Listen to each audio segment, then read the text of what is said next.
Hello friends. आज हम इस वीडियो में समझेंगे कि C S I R exam strategy समझेंगे, U versus C S I R. Okay, so basically यहाँ पे I will not tell you कि क्या पढ़ना है क्या नहीं पढ़ना है, ठीक है, कैसे पढ़ना है, कितने घंटे पढ़ना है। तो आई थिंक इस पे बहुत वीडियोस होंगे, तो I don't want to waste your time इन सब चीज़ों पे। आई मेरा ये वीडियो बेसिकली एक साइकोलॉजी बेस्ड वीडियो है, तो यहाँ पे आई चल कि भाई जिसका नहीं होता है वो क्यों नहीं होता, तो स्टूडेंट साइकोलॉजी और C S R exam pattern कैसा है वो चीज़ें समझेंगे।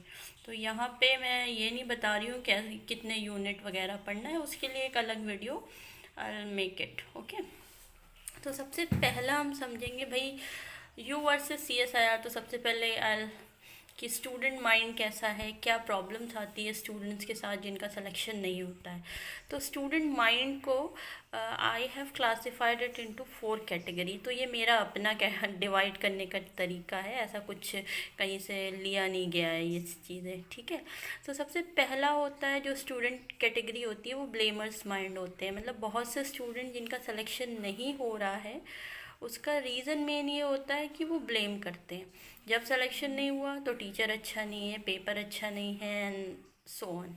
ओके, सो ब्लेम करना छोड़ो, ठीक है।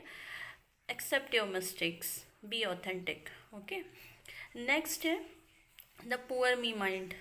ये ऐसे बंदे होते हैं हर चीज़ में खुद को ब्लेम करते हैं। फर्स्ट कैटेगरी दूसरों को ब्लेम करती है, सेकंड कैटेगरी अपने आप को ब्लेम करती है। तो they are more dangerous than the first one.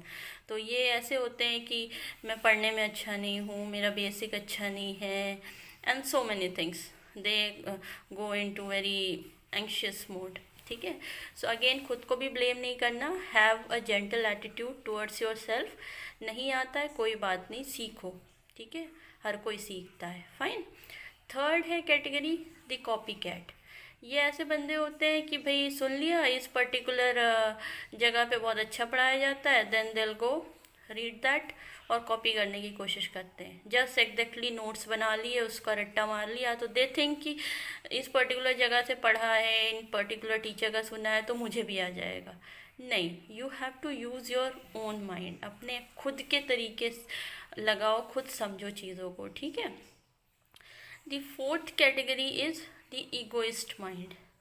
ये दीज पीपल आर लाइक, इनका अपना एक माइंड सेट होता है, ठीक है, and they have their own comfort zone, और वो अपने कंफर्ट जोन से बाहर नहीं निकलते। For example some people think कि भाई if you mug up, if you memorize everything then you will qualify the exam. तो ऐसा नहीं होता है। बहुत से स्टूडेंट्स को हमने देखा है, दे मेमोराइज सो मच, तो तब भी नहीं हो रहा उनका सिलेक्शन, ठीक है। कुछ ऐसे होते हैं कि बस क्वेश्चन सॉल्व करो तो हो जाए, ये उनका माइंड सेट होता है कि सिर्फ क्वेश्चन सॉल्व करेंगे तो सिलेक्शन हो जाएगा, बट ऐसा नहीं होता है, ठीक है। तो ये तो कैटेगरी थी स्टूडेंट्स की, कि ऐसे इन इन वजहों से जो है बहुत से लोगों का सिलेक्शन नहीं हो पाता है। ऐसा नहीं है कि they don't work hard, hard work करते हैं, बट कहीं ना कहीं थोड़ा एक एटीट्यूड प्रॉब्लम होती है जो वो समझ नहीं पाते कि हाँ मेरा ये एक बैड एटीट्यूड है, इसकी वजह से सिलेक्शन नहीं हो रहा है, ठीक है। तो इन चीज़ों में देखो आपका कौन सी कैटेगरी में आप आते हो, तो ट्राई टू रेक्टिफाई दैट, ठीक है। ब्लेम नहीं करना है, गिल्ट नहीं फील करना है, जस्ट एक्सेप्ट दैट मिस्टेक, ठीक है, और उसको सुधारने की कोशिश करो। अब हम समझेंगे कि सी एस आई आर का एग्ज़ाम कैसा होता है, ठीक है।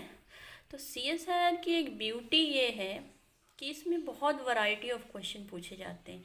ये ऐसा इकलौता एग्ज़ाम है जिसको एक बीएससी का बच्चा भी दे सकता है और एक पीएचडी का रिसर्च स्कॉलर भी दे सकता है। तो क्वेश्चन इस तरीके से डिज़ाइन किए जाते हैं। तो इसमें जो होता है, सबसे पहली कैटेगरी होती है क्वेश्चंस की जो लॉजिक बेस्ड होते हैं, ठीक है। तो जिनका लॉजिकल माइंड है वो इस टॉपिक पे ज़्यादा फोकस करें, मतलब ऐसे क्वेश्चंस, ऐसे टॉपिक्स पे फोकस करें जो ज़्यादा लॉजिक हो।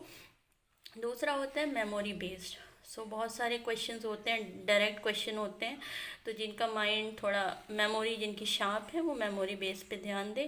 थर्ड कैटेगरी होती है एनालिसिस। तो स्पेशली पार्ट सी जो होता है थोड़ा एनालिसिस बेस होता है, जहाँ पे बहुत लंबी चौड़ी डिटेल दी जाती है, फैक्ट्स दिए जाते हैं, डेटा दिए जाते हैं, और आपको एनालाइज करके रिजल्ट लाना है, ठीक है। तो ये सारी चीज़ें नेक्स्ट वीडियो में कभी और बनाऊंगी तो बता दूंगी कि कौन से टॉपिक को कैसे पढ़ना है, ठीक है। For example if you are dealing with molecular biology तो आपको वहाँ पे ज़्यादा लॉजिक लगाना है, लेस ऑफ अ मेमोरी। लेकिन वही अगर आप डाइवर्सिटी पढ़ रहे हो तो you have to use more memory than a logic, ठीक है। तो ये CSIR का तरीका है। अब जो फाइनल टिप्स मैं देना चाहूँगी वो ये है। सबसे पहली चीज़, one thing at a time. So always remember, productivity जो होती है ना मल्टीटास्किंग से नहीं आती है, ठीक है। वहाँ पे फोकस स्कैटर्ड हो जाता है।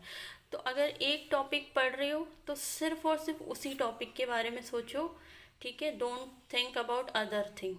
उस टाइम पे सिर्फ वही चीज़ आपके लिए इम्पोर्टेंट होनी चाहिए, बाकी चीज़ों को भूल जाओ, ठीक है।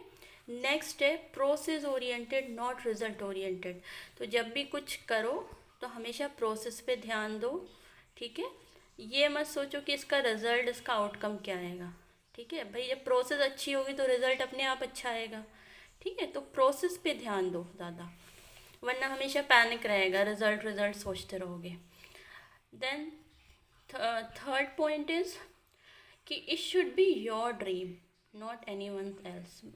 ये because I am from student community के अंदर मैं बहुत रही हूँ, तो वहाँ पे हमने देखा है कि मोस्ट ऑफ द स्टूडेंट वो आते हैं, उनका पहला स्टेटमेंट होता है मम्मी पापा को प्रूव करना है, सोसाइटी को प्रूव करके दिखाना है।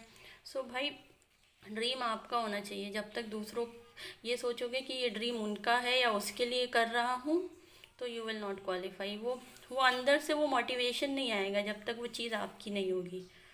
सो आस्क योर सेल्फ कि इज़ दिस योर ड्रीम और एनी वन एल्स। और एक चीज़ याद रख लो, ये जो रिसर्च की फील्ड है ना, CSIR रिसर्च, तो ये फेम वाली फील्ड नहीं है। प्लीज़ इस बात को ध्यान रखना कि यहाँ पे इतनी जल्दी आपको ना फेम मिलेगा, ना सक्सेस मिलेगी, ना पैसा मिलेगा, बहुत टाइम लगता है, ठीक है। तो अगर आप माइंड सेट ये बना के आए हो कि मुझे फेम चाहिए, पैसा चाहिए, तो प्लीज़ छोड़ देना इसको। ऐसा कुछ नहीं मिलने वाला इतनी जल्दी यहाँ पे, ठीक है। ओके, मिलेगा ऐसा नहीं है, बट टाइम लगेगा। कोई भी चीज़ जल्दी नहीं मिलेगी यहाँ पे। Next point is work and play should be mix, ठीक है। तो ये नहीं होना चाहिए कि भाई कह दिया पढ़ना है तो सिर्फ पढ़ते ही रहो। तो ये थोड़ा सा ब्रेन अगर किसी को न्यूरो साइंस में इंटरेस्ट हो तो मैं बताती हूँ कि जो न्यूरॉन्स होते हैं ना, अगर उसको ज़्यादा सिग्नल दिया जाए एक ही चीज़ के लिए, एक ही चीज़ रिपीटेशन मोड में अगर आप करोगे तो वो डिसेंसिटाइज्ड हो जाते हैं। इसीलिए आप जब ज़्यादा पढ़ते हो ना तो उसके बाद आपको पढ़ने का मन नहीं होता है, ठीक है। फिर कुछ टाइम के बाद आपका मन करता है क्योंकि वो डिसेंसिटाइज्ड हो जाता है। तो इसीलिए अल्टरनेट में काम करो कि 2 घंटे पढ़ लिए तो कुछ कुछ देर कुछ अपनी हॉबीज़ फॉलो कर ली। मतलब एक सर्कल सा बनाओ जिसमें बहुत सारी चीज़ें हों, पर वो सर्कल ऐसा होना चाहिए कि इन द एंड आपके गोल से बाहर नहीं जाना चाहिए, ठीक है। तो हम हॉबीज़ पे भी ध्यान देना चाहिए। And the final is have an active mind not an anxious mind, ठीक है। तो माइंड आपका एक्टिव होना चाहिए, एंशियस नहीं। मतलब हमेशा कुछ करो पर एंशियस मत रहो, ठीक है। सो ये मेरा फाइनल टिप था रिगार्डिंग दिस एग्ज़ाम स्ट्रेटजी।